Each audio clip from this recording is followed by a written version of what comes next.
Merci, Madame la Présidente.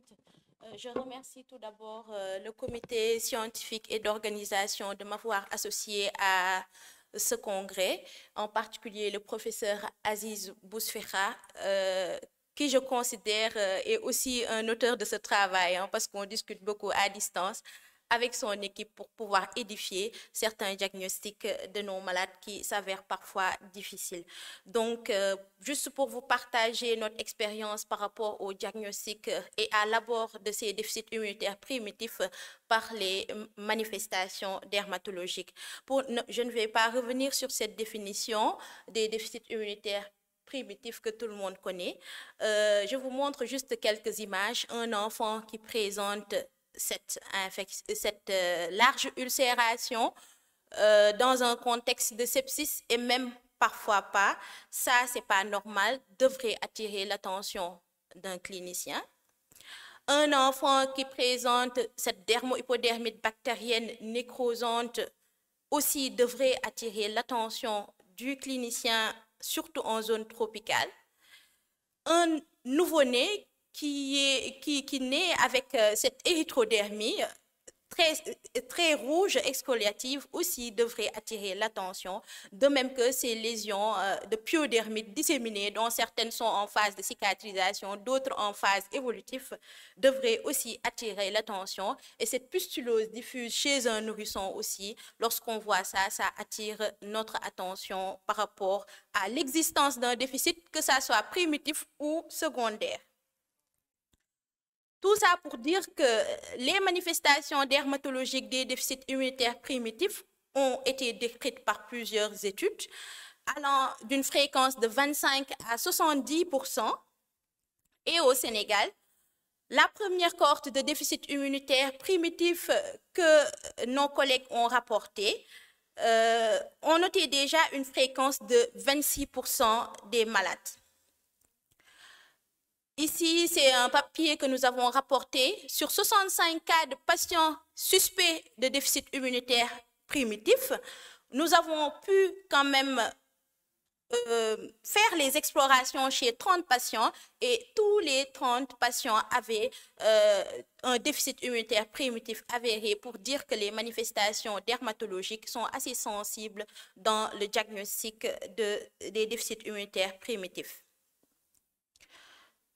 C'est des manifestations qui sont caractérisées par un polymorphisme clinique avec des dermatoses infectieuses, auto-immunes, auto-inflammatoires, allergiques. Donc, quand on parle de déficit immunitaire primitif, on se dit, est-ce qu'on n'est pas en train de réapprendre la dermatologie de par les manifestations dermatologiques des déficits immunitaires primitifs? Et ça a été aussi décrit que c'est des marqueurs de diagnostic précoce qui surviennent avant le diagnostic du déficit très tôt, au cours, mais aussi dans le suivi de ces déficits immunitaires primitifs. Ainsi, nous nous sommes intéressés à ces déficits immunitaires primitifs et nous avons élaboré ce travail. Bien entendu, c'est un travail d'équipe parce que je ne pourrais pas colliger toutes ces données. Et dont l'objectif était essentiellement la description des affections opportunistes évocateurs de déficit immunitaire primitif sur peau foncée, puisqu'on travaille sur des peaux foncées. La plupart des papiers qui ont été décrits, c'est des populations de peau blanche. De faire le typage immunologique de ces malades afin de déterminer, et ensuite de déterminer leur mutation génétique selon les possibilités, et enfin de faire l'adaptation, le suivi thérapeutique et la prise en charge sociale. Pour ce faire, nous avons élaboré une étude de cohorte ouverte, c'est-à-dire qu'on suspecte le malade, on le met dans la cohorte, ensuite au fil du temps, on complète les explorations et le malade peut changer de diagnostic d'un jour à l'autre parce que c'est une étude de cohorte ouverte qui a été débutée depuis 2018. Et les critères d'inclusion, c'était la présence d'une affection opportuniste dermatologique sans infection à VIH, bien entendu après une bonne nutrition et après avoir déparasité le malade.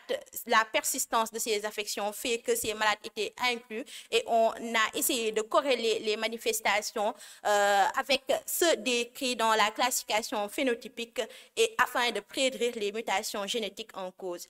Le recueil des données était exhaustif et nous avons considéré comme dermatose opportuniste bactérienne tout enfant de moins de 10 ans qui présente plus de 3 pyodermites par an avec atteinte de plus de 2 sites en dehors des zones périorificielles. Un enfant de moins de 10 ans également qui présente une dermatose, une dermohypodermite bactérienne grave, compliquée, c'est-à-dire avec un sepsis ou de la nécrose. La dermatose opportuniste infectieuse était virale lorsqu'il s'agissait d'infections virales, quel que soit le type, mais diffus, récidivant, rebelle au traitement habituel, fongique, avec les mêmes caractères. L'acrodermatite entéropathique primitive, bien sûr, parce que la malnutrition peut être responsable de tableaux de pseudo-acrodermatite, mais lorsque les primitives, elle est aussi dans le cadre de ces déficits. Les dermatoses inflammatoires sévères, diffuses, récidivantes et rebelles au traitement classique. Certaines dermatoses auto-inflammatoires, telles que le pyoderma gangrenosum, l'urticaire au froid, les histiocytoses et le psoriasis pustuleux ont été inclus, de même que les dermatoses auto-immunes et néoplasiques chez un jeune enfant tel qu'un lymphome. Au total, nous avons colligé 116 malades, donc une fréquence de 23 malades par an. La consanguinité était notée dans 21% avec un âge moyen au moment du diagnostic de 5,7 ans, reflétant quand même un retard diagnostique. L'âge de début des symptômes était entre 0 et 2 ans chez 54 patients, entre 2 et 10 ans chez 43 patients et plus de 10 ans chez 19 malades. Les dermatoses étaient infectieuses dans 70 cas, auto-immunes et auto-inflammatoires dans 25 cas, inflammatoires hautes, c'est-à-dire des maladies inflammatoires, mais qu'on ne peut pas classer dans l'ordre des maladies auto-immunes ou auto-inflammatoires, c'était dans 70 cas. Nous avons noté plus de pyodermites dans plus de la moitié des cas dans le groupe des dermatoses bactériennes, un cas de BCG disséminé, de tuberculose scrophulodерme dans 4 cas et de dermohypodermite bactérienne dans la même proportion. Nous avons noté des cas de condylomes anogénitaux, de maladies de Kaposi, de verrues disséminées, de molluscum contagiosum tumoral disséminé et de varicelle maligne dans un cas. Les dermatoses fongiques étaient dominées par la candidose buccale, mais surtout le caractère bucco-œsophagène était plus inclus et récidivante. Le lupus systémique était noté dans 9 cas, avec un cas associé au syndrome des anticorps antiphospholipides, un cas associé à une vascularite et une néphropathie, et un cas associé à un syndrome auto-inflammatoire très sévère, récalcitrant au traitement qu'on dispose chez nous, c'est-à-dire la corticothérapie, parce que les immunoglobulines et le rituximab n'est pas très disponible dans notre pays. La dermatomyosite était notée dans 5 cas. Les autres dermatoses auto-inflammatoires, un cas d'urticaire dans le cadre d'une urticaire familiale au froid, le syndrome FKEPS dans le cas des CAPS syndrome, de pyoderma gangrenosum dans le cadre d'un papa syndrome et de psoriasis pustuleux et 2 cas d'histiocytose. L'eczéma atopique était noté chez 41 patients. On notait 25 cas d'érythrodermie dans la période néonatale à nourrisson et le lichen plan et l'acrodermatite entéropathique étaient notés dans 3 cas. Les manifestations extradermatologiques que nous avons notées étaient à type de sepsis, d'arthrite, de diarrhée, de pneumonie dans 16 cas, d'otite dans 4 cas et 3 cas présentaient un COVID-19 sévère. Concernant l'hémogramme, nous notions des anomalies à type de neutropénie dans 6 cas et surtout d'éosinophilie dans 28 cas et de lymphopénie dans 13 cas. L'électrophorèse des protéines sériques n'était pas demandée de manière systématique pour montrer le déficit d'exploration. Le dosage des IgE total était noté chez 48 malades où on a noté une élévation, avec 5 cas où on notait plus de 10 000 à 40 000 et 35 cas entre 2 000 et 10 000. L'immunophénotypage lymphocytaire montrait des anomalies chez 4 malades. Les autres anomalies que nous avons notées étaient un déficit en complément C2, C3 et une glycémie basse dans 3 cas. L'histologie nous aidait beaucoup au diagnostic, en particulier l'épidermodysplasie vériciforme, la maladie de Kaposi, les tuberculoses, entre autres. Au total, nous avons noté dans le typage de ce déficit avec les anomalies, les quelques explorations que nous avons pu effectuer, 4 cas de déficit immunitaire combiné, 39 cas de déficit immunitaire combiné syndromique, 5 cas de déficit intrinsèque de l'immunité innée, 2 cas de maladie auto-inflammatoire, 2 cas de déficit en complément et 3 cas d'acrodermatite entéropathique. Et sur cette image, nous vous montrons cet enfant qui présente ces lésions. C'est l'image qu'on vous avait montrée au début, d'eczéma sévère. Vous voyez la lichenification au niveau de tous les membres et ces lésions cicatricielles d'impétigo, témoin d'infections récidivantes. Et c'est un garçon de 10 ans qui a présenté une tuberculose pulmonaire et l'immunophénotypage lymphocytaire montrait un déficit en C3 complet, CD3, CD19 et CD20. Il présentait également des IgE élevés, totaux élevés à 4000 et un retard de croissance, une microcéphalie sans dysmorphie faciale. Et lorsqu'on projette cet enfant, le cas de cet enfant dans la classification phénotypique qu'on utilise beaucoup de l'équipe de professeur Bousfira, qui nous permet un peu de corréler le phénotype et le génotype, on note que cet enfant présente et peut être classé dans le tableau 1A des déficits immunitaires combinés sévères avec une microcéphalie sans dysmorphie faciale, avec un gène bien identifié. Mais le problème, c'est les IgE totales très élevés qui pourraient être aussi retrouvés avec les manifestations à type d'eczéma et de pyodermite dans le cadre de la déficience en DOC8. Ce patient qui présente une érythrodermie néonatale avec une allopathie des adénopathies, une lymphopénie CD19, CD20, une lymphopénie B et des IgE élevés et éosinophilie très élevée également, est un syndrome d'Omens et on le retrouve dans la classification phénotypique dans le cadre des déficits immunitaires combinés avec les déficits cellulaires B. Cette patiente qui a présenté une maladie de Kaposi disséminée à 15 ans et qui, avec atteinte pulmonaire et ganglionnaire, a eu un déficit en CD4 et voilà, dans la classification, nous retrouvons qu'elle est bien présente avec des déficits génétiques bien identifiés. Cette patiente qui a présenté un déficit lymphocytaire B, c'était une dermatomyosite qui a fait en plus un COVID-19 sévère, un tableau d'occlusion intestinale et des sepsis récidivantes a été diagnostiqué, mais nous n'avons pas pu quand même retrouver son phénotype dans le tableau des déficits immunitaires combinés. Dermatomyosite, ce n'est pas décrit. Dans le cadre des déficits immunitaires syndromiques, nous avons eu plus de malades qui ont eu quand même des déficits immunitaires combinés syndromiques, 39 cas, avec une prédominance des syndromes d'hyper-IgE avec des scores de la National Institute of Health supérieurs à 20. Et ici, on note un enfant qui présente un condylome anal, une tumeur de Busch-Lowenstein et qui récidive après chaque chirurgie. Cette patiente qui présente une candidose bucco-œsophagène et ce malade qui présente un eczéma sévère, c'est juste pour vous montrer les phénotypes qui caractérisent, mais ils ont bien sûr d'autres manifestations aussi bien cutanées que extracutanées.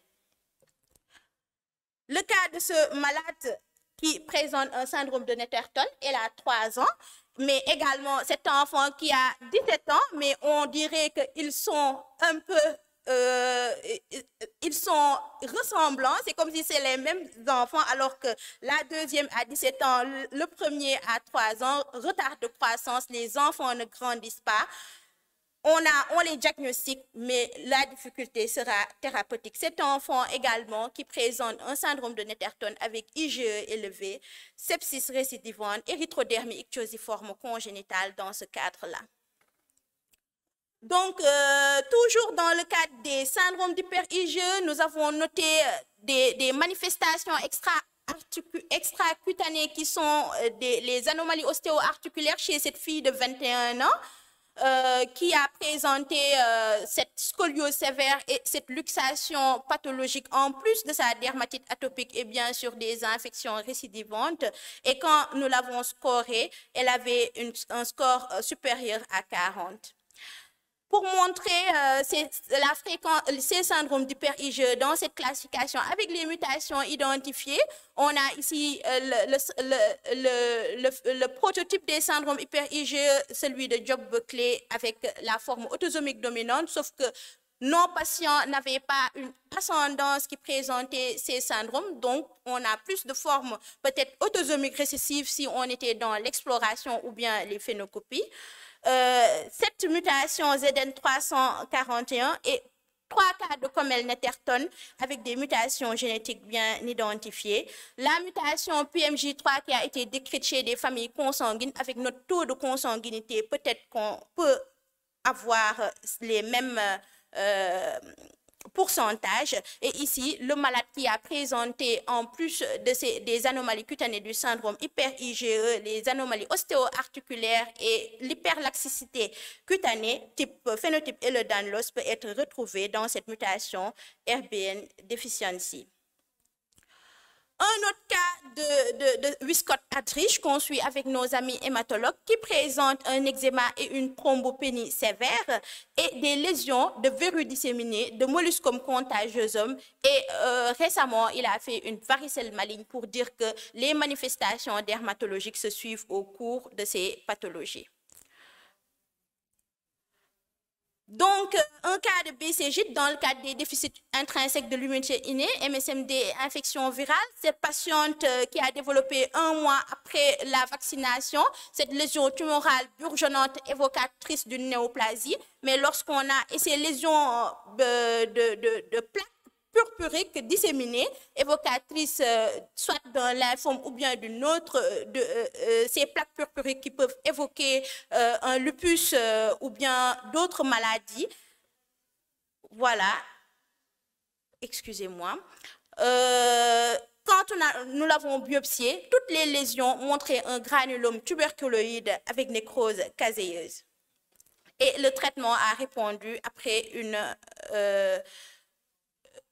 traitement antituberculeux. Donc, voilà, nous avons eu 4 cas d'épidermodysplasie vériciforme avec ces lésions hypopigmentées, planes, diffuses sur le visage, mais également des lésions verruqueuses disséminées.